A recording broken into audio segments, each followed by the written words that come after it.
हम दीवाना छियौ गे, हम दीवाना छियौ हमारा देश के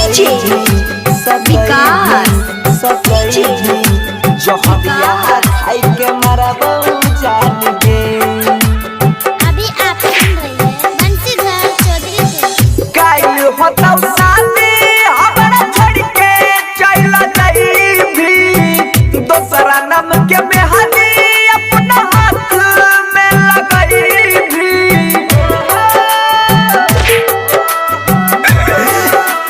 हे गे काइल होतौ शादी हमरा छोड़ के चल जाइबी, दोसरा नाम के मेहंदी अपना हाथ में लगाइबी।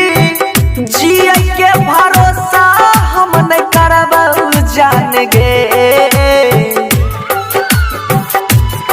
हम दीवाना छियौ गे, हम दीवाना छियौ हमारा जे सतई भी जहरिया खाई के मरबौ जान गे, जान गे। हम दीवाना छियौ हमारा जे सतई भी जहर खाई के मरबौ जान गे।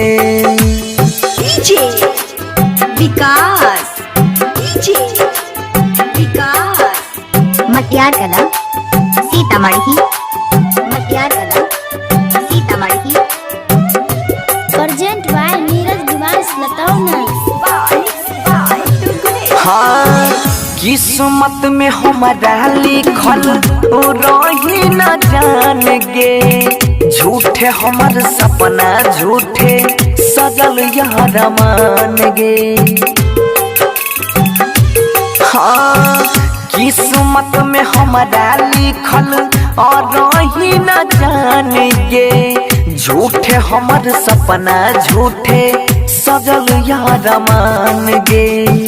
कोड़ी के गजदारी बन गेले बेईमान गे, कहरी हो जान मानरी हो भगवान गे। खून के आंसू आँखी में रगड़बौ जान गे। हम दीवाना छियौ गे, हम दीवाना छियौ हमारा जे सतई भी जहरिया खाई के मरबौ जान गे, जान गे। हम दीवाना छियौ हमारा जे सतई भी जहर खाई के मरबौ जान गे।